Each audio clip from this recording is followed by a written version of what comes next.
Lectura del Santo Evangelio según San Lucas. Gloria a ti, Señor.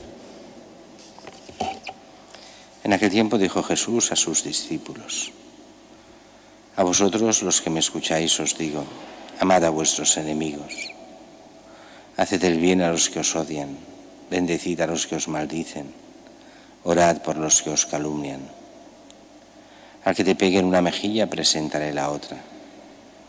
Al que te quite la capa, no le impidas que tome también la túnica. A quien te pide, dale; al que se lleve lo suyo, no lo reclames.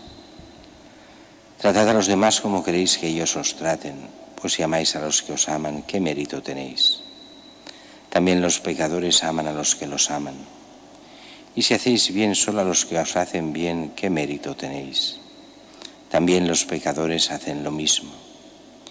Y si prestáis a aquellos de los que esperáis cobrar, ¿qué mérito tenéis?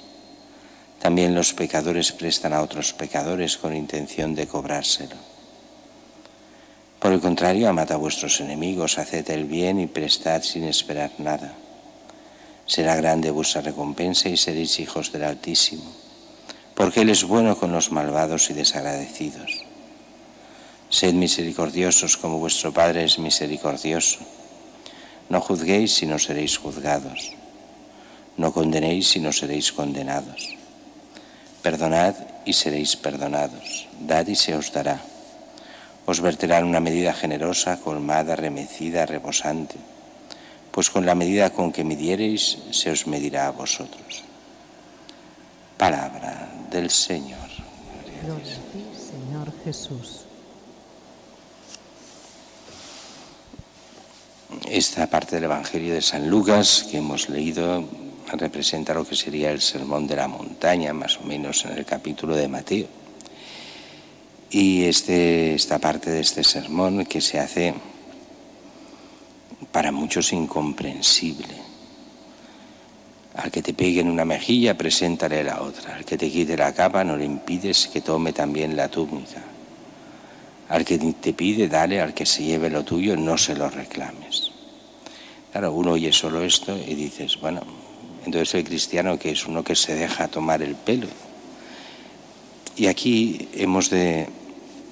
y es una forma difícil de hacer, ponernos en esta mentalidad semítica en la que Jesús habla. ¿Qué es lo que está haciendo? Pues está haciendo como la ley del péndulo, para entendernos. Si antes que el Antiguo Testamento tiene el péndulo en un extremo, Jesús lo pone en el otro para hacernos reflexionar, pensar, y entonces nos dice después el por qué está diciendo esto y dónde quiere ir a parar. Y me explico. ¿Cuál era la mentalidad de antes de Jesús? La justicia y basta. Ley del talión, ojo por ojo, diente por diente. Tú me la haces, tú me la pagas con lo mismo que me has hecho. Tengo derecho a resarcirme con ese mal que tú has hecho, pues puedo hacerte a ti el mismo mal. Si supero ese mal sería venganza, si solo hago ese mal sería justicia. Claro, esa mentalidad, que es la que todavía prevale hoy en muchos países, ¿a qué lleva? Pues lleva a la muerte, lleva a que uno se va vengando del otro. Tú me has hecho, yo te hago. Y con que me has vuelto a hacer, yo te vuelvo a hacer, y así, bueno, lo que vemos en esos países que siguen esa ley de talión. Claro, eso no lleva a nada. ¿Cuál es el cambio que Jesús pide? Pasar del concepto de estricta justicia a lo que es el amor de Dios, y eso hace cambiar las cosas. Y nos lo dice enseguida: tratad a los demás como queréis que ellos os traten. Amad al enemigo, amad al prójimo. O sea, la diferencia sería en su esencia. Solo pienso en mí, en la justicia, Antiguo Testamento. Nuevo Testamento, pienso en el bien del otro, incluso del que me hace mal. ¿Cuál es su mejor bien? ¿Qué tengo que hacer por su bien?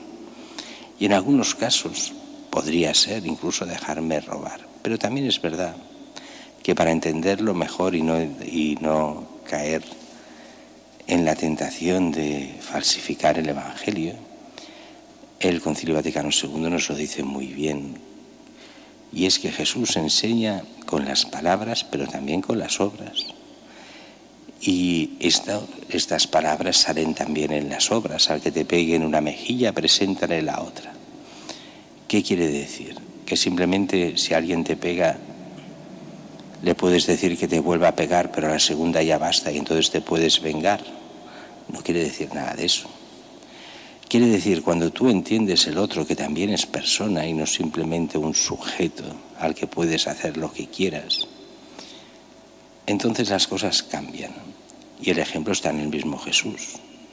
Cuando a Jesús le pegan una bofetada, ¿qué es lo que hace él? Decir, ay, qué bien, pégame en otra. Nada de eso.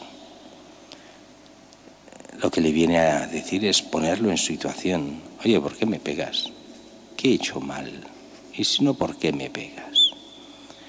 Se encara la situación, pero no contra la persona, sino contra esa situación y contra lo que está haciendo aquella persona. En el fondo, es buscar el bien del que hace el mal. Por eso, a veces, y esto lo explico y a algunos les cuesta entender, esto siempre me recuerda a aquella señora que tenía aquel hijo drogadicto, que les había robado de todo en casa, que vivían obsesionados los padres totalmente con este hijo, que no sabían qué hacer. Y lo que pedían a la policía es que lo pusieran en la cárcel. Y no por lo que les había robado a ellos, ni muchísimo menos. La idea era muy sencilla. En la calle no se rehabilita. Pues a lo mejor si lo ponen en la cárcel, al menos no hará daño a nadie y al menos podrá pensar para rehabilitarse. No estará haciendo lo que le dé la gana todo el día, donde ahí es imposible la rehabilitación. Este era el sentido, los padres que querían la cárcel de su hijo. Pues eso es evangélico, es querer el bien del hijo. No quiere decir darle lo que quiera, hacer lo que quiera, no, eso es falso. Aquí el fondo que Jesús pone es, oye, aquel que hace el mal es una persona. Aquel que hace el mal merece que tú hagas el bien por él. Y no solo el bien que él quiera, sino el bien que tú hubieras querido que hicieran por ti.